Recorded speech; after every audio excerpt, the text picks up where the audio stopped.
ইউএইচআইএস অ্যাপসের ধারাবাহিক ভিডিওতে আপনাদের স্বাগতম।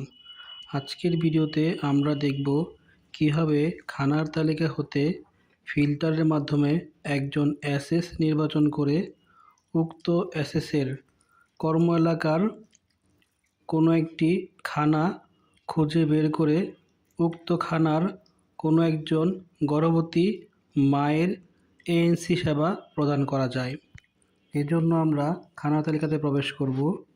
ফিল্টার থেকে অ্যাসেসের নাম নির্বাচন করে নিব এবং সার্চ অপশনে ফোন নাম্বার লিখে টিক চিহ্ন বাটনে চাপ দিব।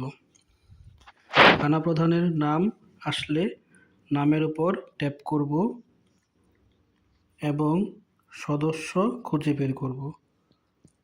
সদস্যের নামের উপর ট্যাপ করে সেবাসমূহ বাটনে ট্যাপ করব। এবার এএনসি সেবা ট্যাপ করব। ফর্মটি যথাযথ তথ্য দিয়ে পূরণ করে নিব। আমি এখানে ফর্মটি পূরণ করে নিলাম।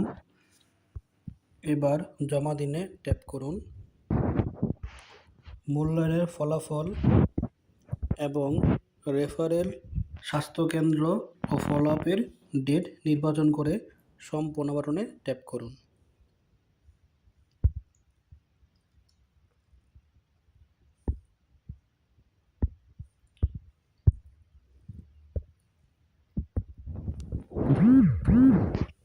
এভাবে করেই সেবাটি সম্পন্ন করা যায়।